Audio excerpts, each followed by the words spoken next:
Are we ready to proceed? Okay.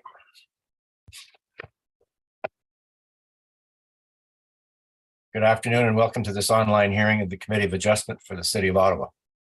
The Committee of Adjustment is a quasi-judicial tribunal appointed by City Council to make decisions on certain types of applications under the Planning Act. My name is John Blatherwick and I will be chairing this hearing today. With me are my fellow panel members, Stan Wilder, Heather McLean, and Michael Wildman. Please take note that this video conference is being live streamed on YouTube. The video will be archived along with today's agenda on the city's website. Before we begin, we have a few items to outline for your information. While the issues surrounding development in the city are broad, our mandate is quite limited. The committee cannot consider aspects of the proposal that are not related to the required variances. Noise, pollution, property maintenance, property values, prosecution for illegal construction, personal comments regarding neighbors, agents, or applicants, additional variances without proper public notice. If there is an identified need for an additional variance or variances, including an increase in the extent of the relief required, a recirculation of the application is required. As part of our statutory public notification requirements, each applicant was required to post a sign on the property and file a statutory declaration confirming the sign posting. We don't have confirmation for that. So for the applications we'll hear today, we'll have to administer the solemn oath or declaration to proceed. Regarding quorum, if this is lost during the hearing due to technical difficulties, the proceedings will be paused to allow time for the resolution of the issue. Failing the ability to reinstate quorum, hearing of the items remaining will resume at the outset of the next regularly scheduled meeting of the committee. In terms of the hearing process, listed on the agenda today and appearing on the screen are the applications we will hear. For the sake of efficiency, the committee may deal with agenda items in a different order. Note that the committee members have reviewed the application materials prior to this hearing and any written submissions received in support or in opposition. In addition, the committee will hear today oral submissions from any interested parties as part of our proceedings. The committee may ask for a brief presentation by the applicant, followed by questions from the members where clarification may be needed. The public submissions portion of the hearing will then begin, and any interested parties will be invited to make their submissions to the committee. Panel members may then ask follow-up questions where additional clarification may be required. When you are called upon to provide your comments, we will ask you to do the following. Please start with stating your name and municipal address for the record. We may ask you to spell your name. Then begin your submission by addressing your comments to the panel members.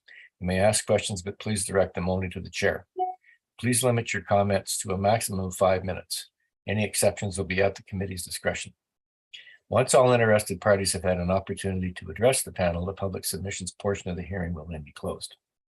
The committee will then make an oral decision to either grant or deny the application. The committee may also choose to reserve its decision. In such case, the panel will deliberate further on the evidence presented immediately following adjournment of the public hearing. In either case, the committee will send within 10 days of its decision and to all parties and those who have requested it, a written decision that sets out the reasons for the decision.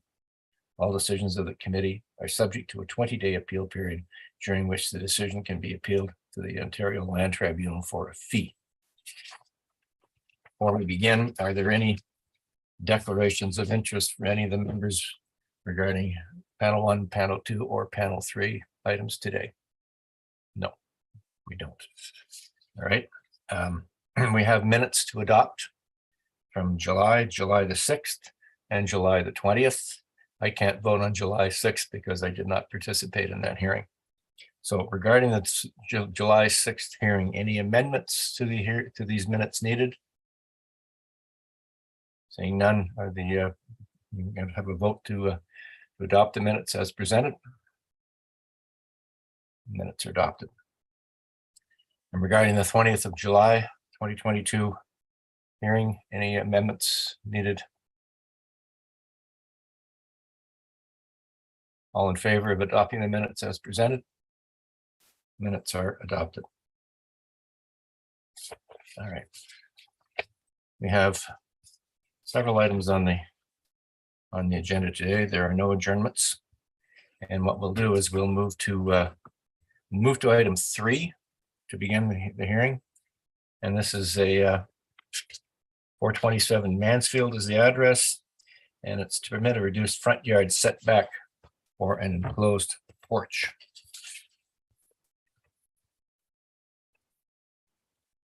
I believe Mr. Hamel is the agent for the applicant. Is he there? Good afternoon, Mr. Chair, panel members. My For name is your address for the record, Mr. Hamel. 170 Main Street, Ottawa. Right. Thank you. The committee has reviewed the your report, and thank you very much. It was very comprehensive. It leaves us essentially with no questions.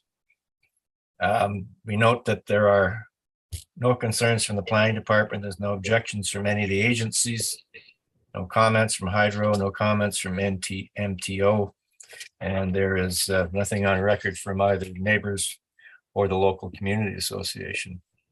Do you have anything to add to the materials you've already presented us with? Yes, I will swear to an affidavit or that time was posted. So you solemnly swear or affirm that the notice provided to you as part of the application process and by the committee was posted at the property to which the application applies for the prescribed number of days before the hearing and clearly visible and legible during the entirety of that time? Yes, I do swear. Okay. So nothing to add to the presentation for this this front porch variance? No, sir. Okay. And it's simply to reduce the front yard setback to 4.2 meters from 6. That is correct. Any questions or comments from the members of the panel? All in favor of approving this application as provided? Your application is granted. Good luck with your project. Thank you very much. Thank you.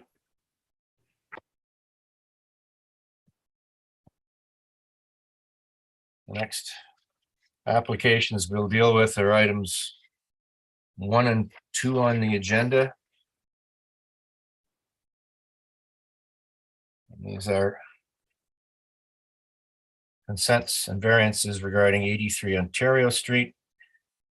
Subdivide the properties into 2 parcels for construction of a semi-detached dwelling with a reduced rear yard setbacks and areas as the variance is requested. And I believe Mr. Miller from Novatech is the applicant's agent.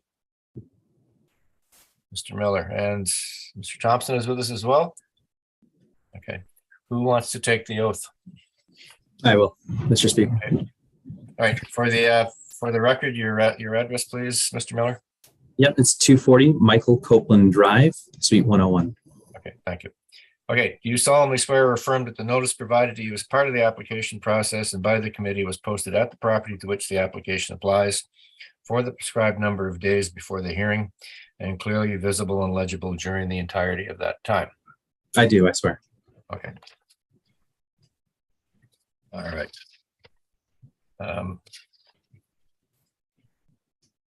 The planning department has some concerns regarding this application. Is Ms. Linker there?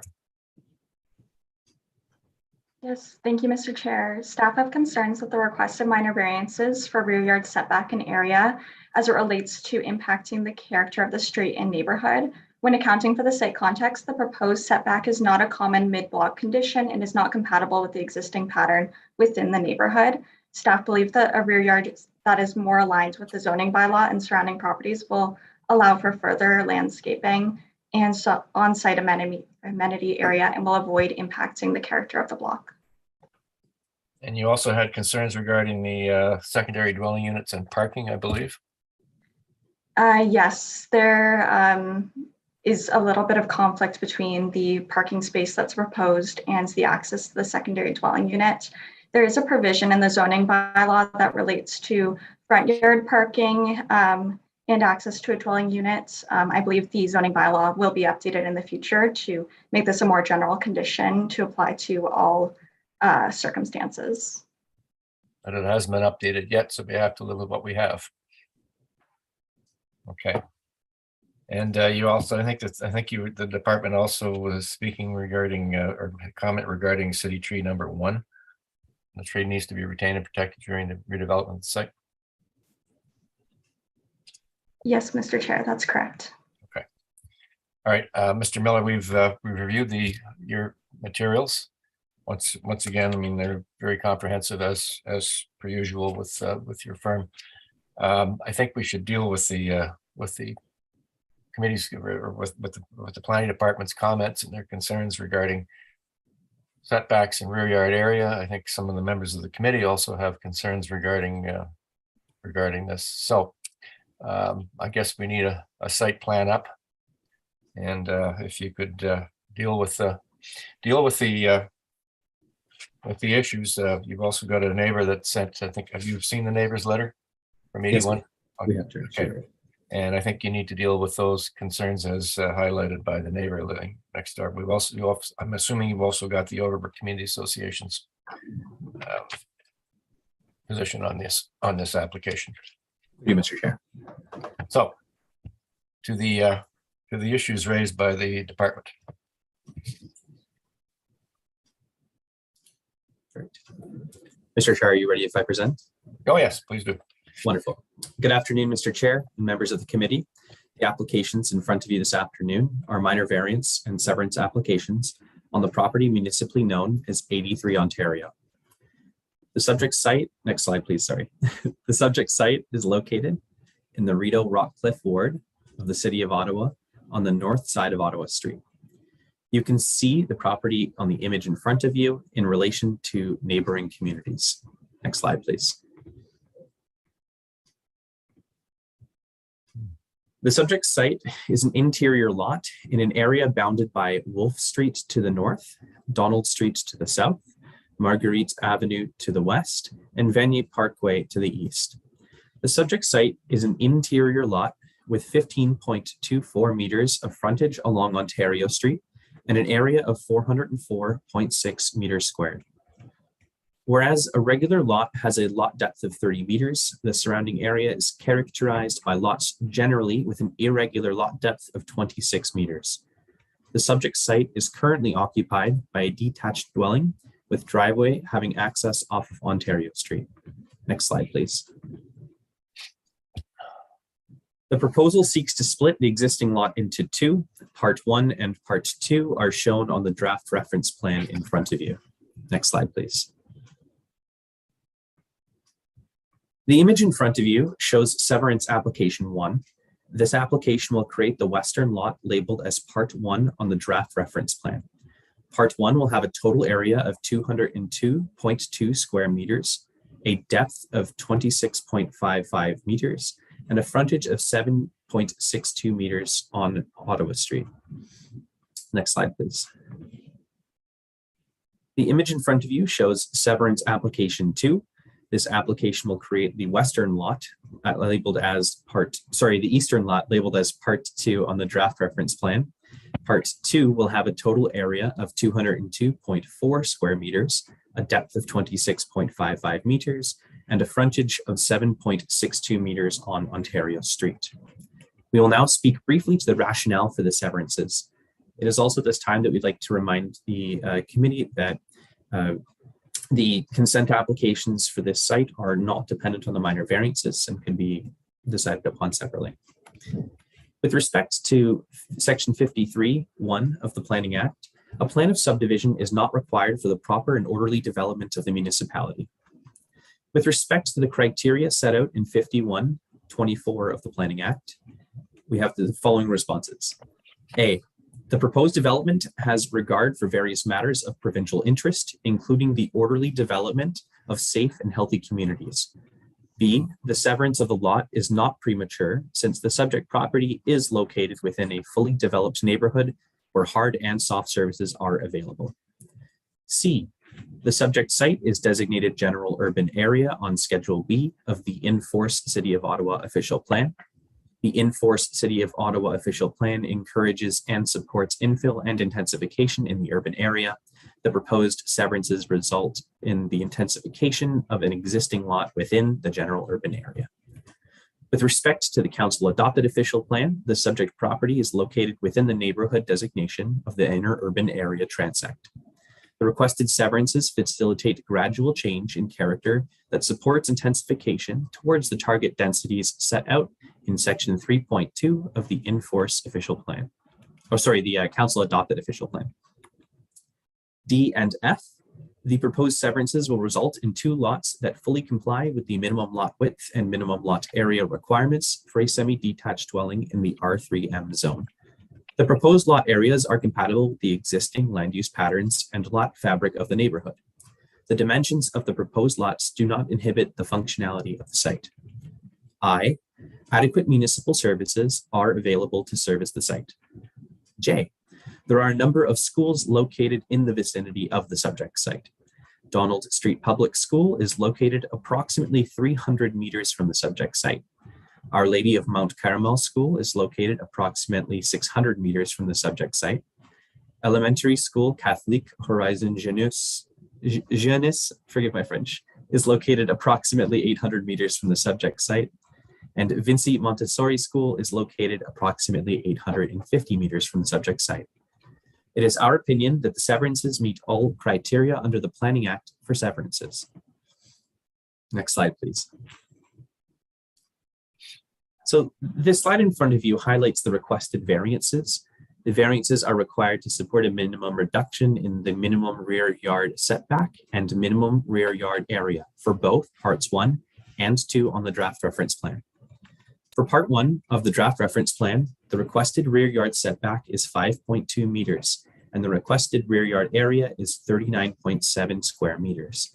For part 2 of the draft reference plan, the requested rear yard setback is 5.2 meters, and the requested rear yard area is 39.8 square meters. We will now briefly speak to the rationale for the minor variances under the 4 tests of section 45(1) of the Planning Act. While I have you, before you go off of this particular graphic, the properties immediately to the west and east of this property, what are the rear yard depths there? I can provide you an approximate. So 87 Ontario Street, it looks like it's approximately 13 meters from the rear yard setback. The other neighbor, 81 Ontario Street, is approximately 8.5 meters. Yeah, and we'd like to highlight that that exceeds the minimum requirements by a significant amount. Yeah, because the requirement's 7.5, correct? That's correct. Or it's 7.4, sorry, Mr. Chair. All right. Okay, please proceed. Okay. The first test for minor variance is that the general intent and purpose of the official plan is maintained. The subject property is designated general urban area on Schedule B of the in-force City of Ottawa official plan. The purpose of this designation is to permit the development of a full range and choice of housing types to meet the needs of all ages, incomes, and life circumstances. The proposed development application for the subject property is an example of intensification in the general urban area, providing a range and choice of housing types.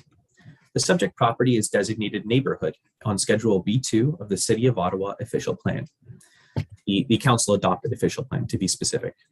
The purpose of this designation is to permit a mix of building forms and densities.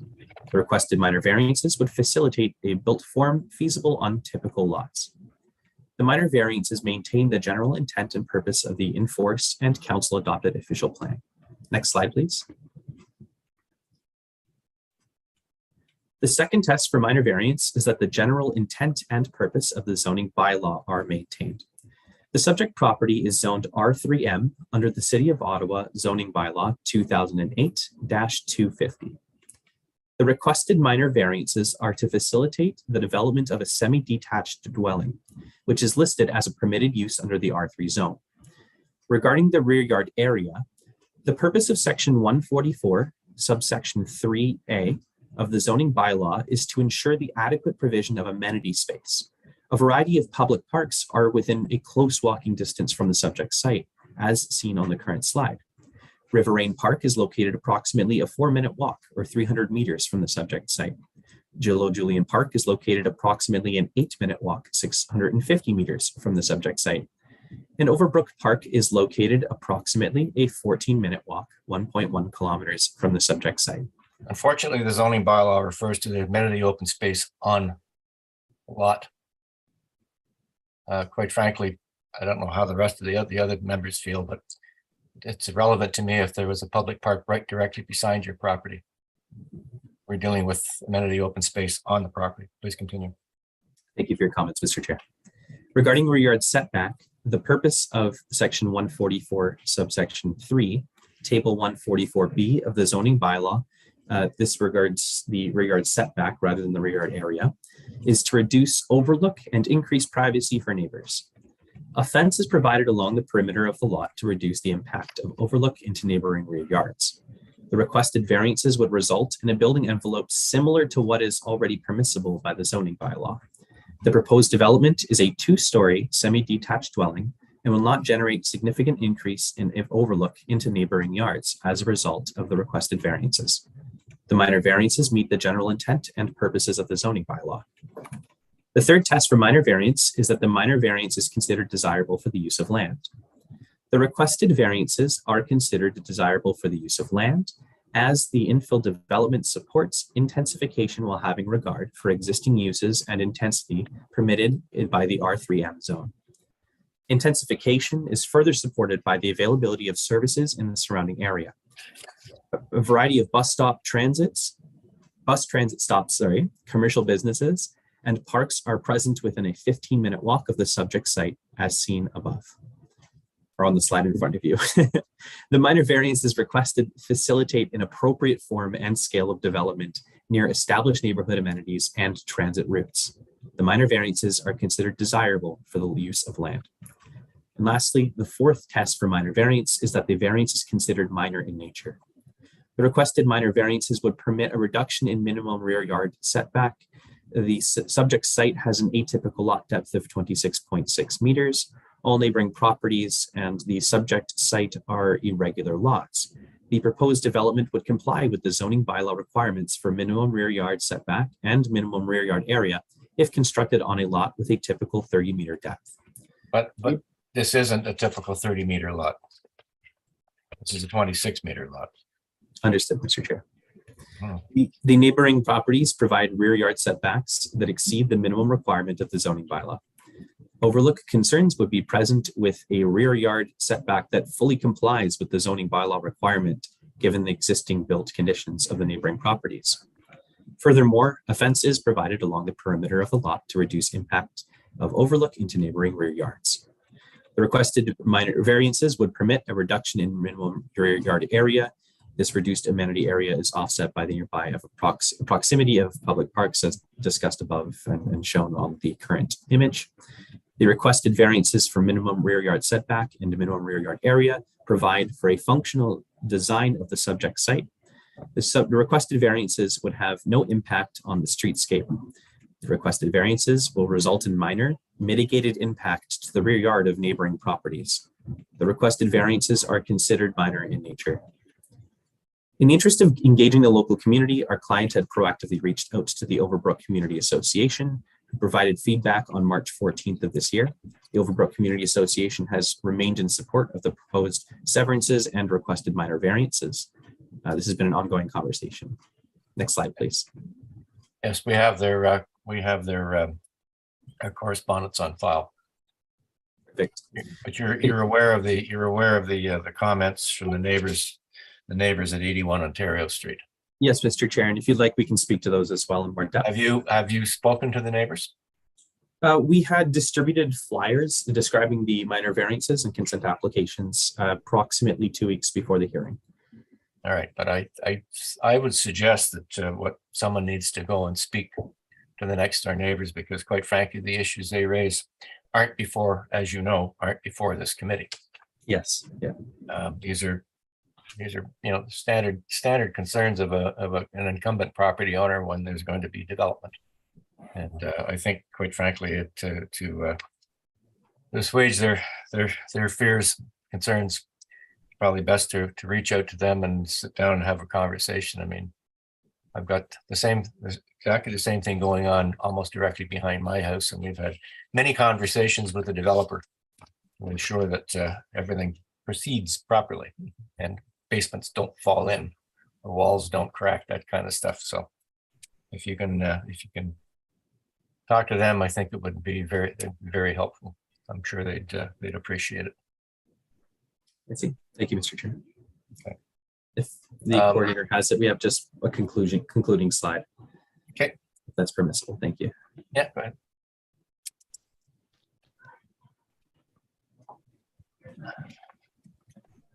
I suppose the visual isn't so important. I'll begin to speak. It is our opinion that requested minor variances meet all four tests of the minor variance, provided by the Planning Act. The requested severances will support a permitted form of housing that complements the pattern, scale, and the desirable characteristics of the neighborhood. The proposed lots have regard for matters of provincial interest, are not premature, are in the public interest, conform to the in-force and council adopted official plan, are suitable for the land, will have adequate utilities and municipal services, are located close to schools, and utilize services efficiently. The proposed development requested severances and requested minor variances represent good land use planning. Thank you, Mr. Chair. Okay. You're aware of the comments from Hydro Ottawa that the owner is going to be required to cover expenses to potential electrical supply, the private approach people. The drive has got to be a 1.5 meter setback from the hydro pole. Okay, and I believe there are 11 conditions, just to make sure that you've got them all. There's fencing around the critical root zone for the tree in the front, I believe. A grading and servicing plan needs to be filed. Demolition, relocation of existing dwelling has to take place. Cash in lieu of parkland. Removal of existing dwelling, capping of existing sewer services, blanking of existing water service at the water main. This is all standard stuff. Independent services confirmed. Demolition of accessory structure, grading and drainage plan needs to be filed. A notice on tile asphalt overlay, a joint use and maintenance agreement, and finally, either a notice on title noise for noise, or a noise attenuation study. I guess that's up to how you guys want to handle that.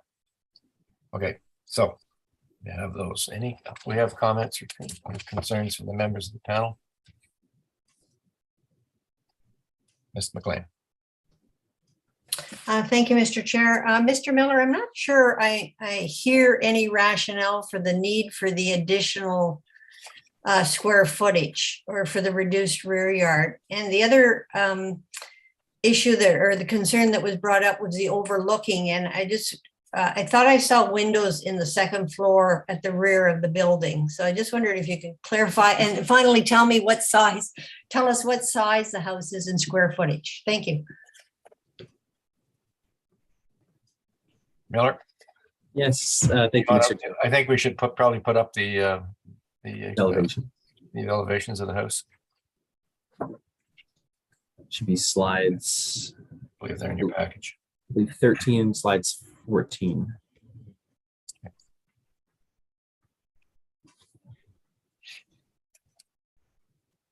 Yeah. Unless directly indicated on the plans, I don't have a square footage number for you for the house itself.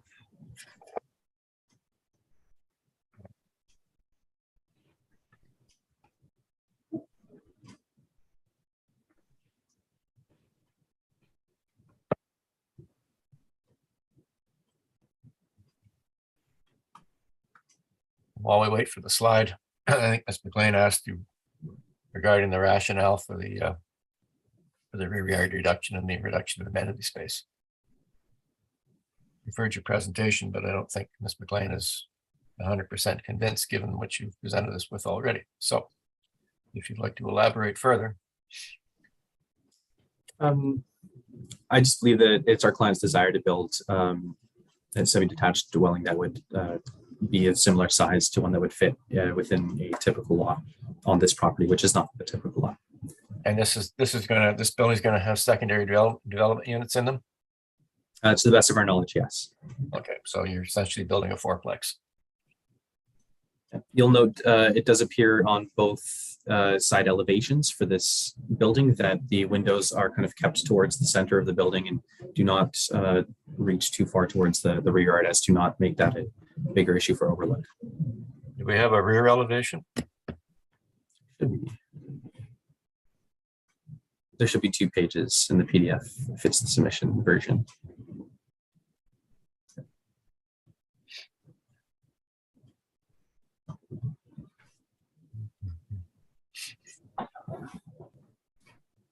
Maybe that's not coming up. There will be windows in the back though. Just a moment, I can confirm that for sure. Yes, there will, Mr. Chair.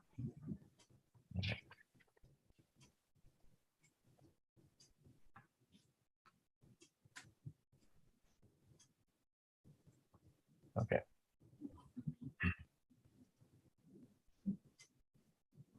I take it those are patio doors at the rear off the kitchen. I believe so, Mr. Chair. Okay. I'm not certain. And you said that there's, I think in your comments, you said there's going to be fencing along the property lines, the west, east, and north. That's correct, Mr. Chair. Is that in existence right now? I believe so, Mr. Chair. It appears so according to the latest imagery I'm seeing on GeoOttawa aerial. Yeah, there appears to be a wooden fence. So there's a wooden fence already in place. All right. Okay.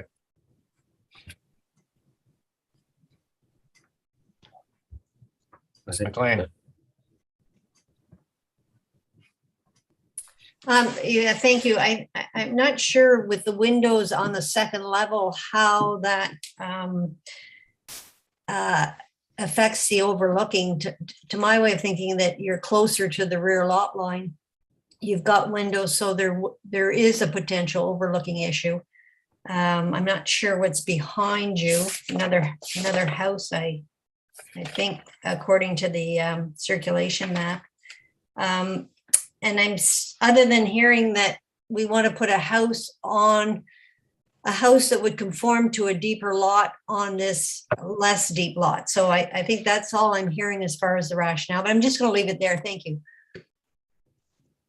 I think, through you, Mr. Chair, I think the without seeing a floor layout, it's hard to assess, but generally, to have a functional floor plate, you want to have a specific depth in the dwelling itself, and what we're typically finding in this city is that depth would typically fit onto a 30 meter lot quite well. In this case, these lots are already irregular in that they're already shallower lots, and even with shrinking the building to a certain extent, there's still a desire to extend that beyond what is required in the bylaw, while still providing what we feel is adequate amenity area in the rear yard. I'm just looking at the circulation map that Ms. McLean referred to, and seems to me that the properties fronting in the map fronting on Ontario Street and Wolf Street all have lot depths the same as 83 Ontario. They're all 26 meters. Through Mr. Chair, and I think the community association also in their submission recognized that as well, that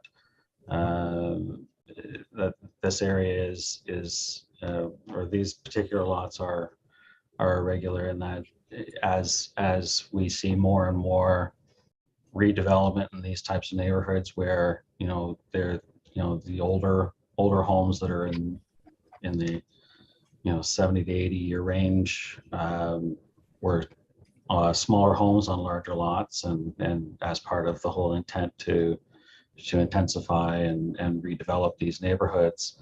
You know, the intent is to take those underutilized lots and add some additional units. How much amenity open space will there be in the rear yard if this project is approved? You're gonna have approximately. Let's see. Yeah, that there. Yeah, I'm just trying to take the information we have about the lot sizes here to do that math quickly. So we have the 7.62 by 26. This isn't 2 households. This is 4 households in the dwelling. Understood. So yeah, 39.7 and 39.8 square meters is what's being requested. Okay. And the what you should be providing is 50. Correct. All right. Okay. Any other comments, Mr. Wildman? Thank you, Mr. Chair. I'm not sure I heard, I may have missed it, but was there a response to the apparent conflict between the access to the secondary dwellings and the parking? No, we didn't hear anything. Can you respond to that, please, Mr. Miller?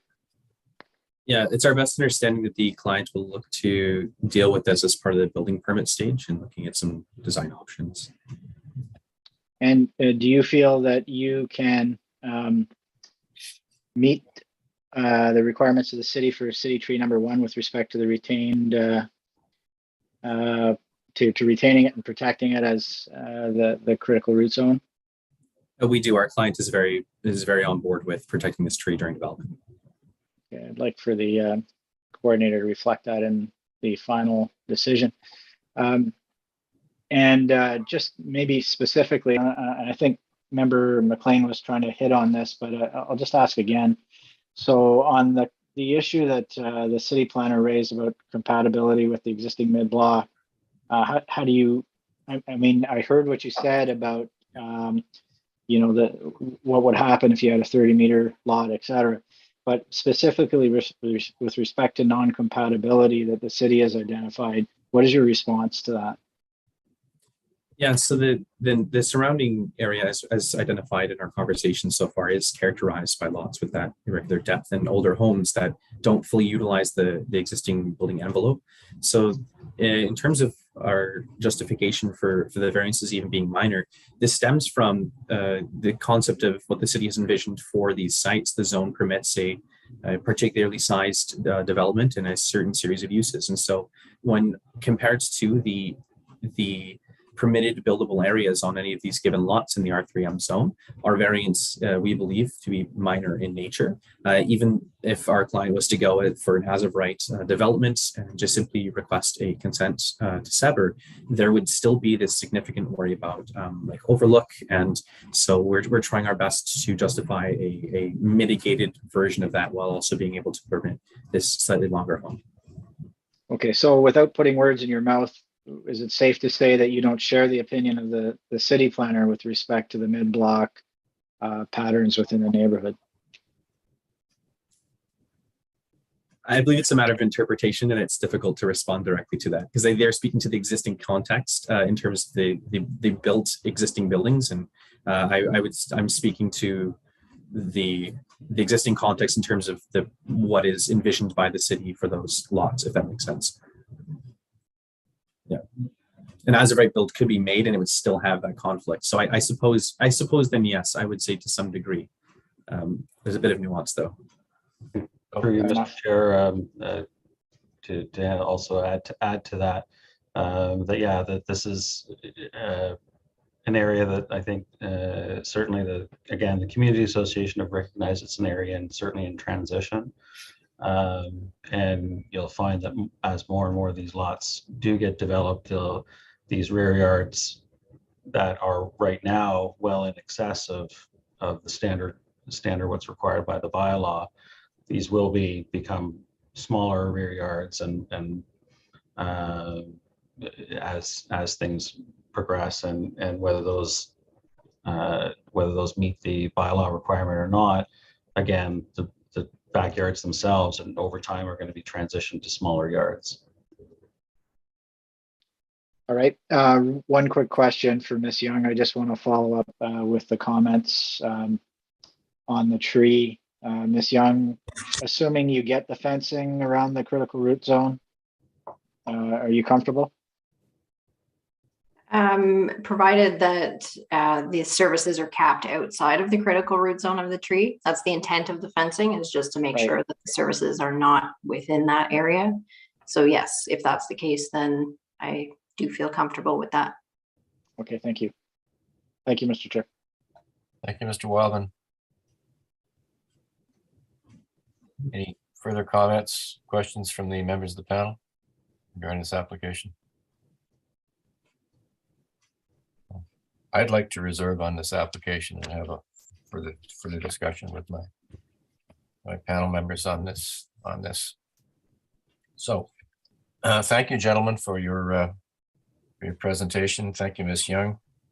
What we'll be doing is we'll be deciding today, and you will have our decision in 10 days. Thank you very much. Thank you, Mr. Chair. Thank you. And this is the shortest hearing I've ever been on. We are now officially adjourned at 1:45 on the 17th of August. Thank you very much.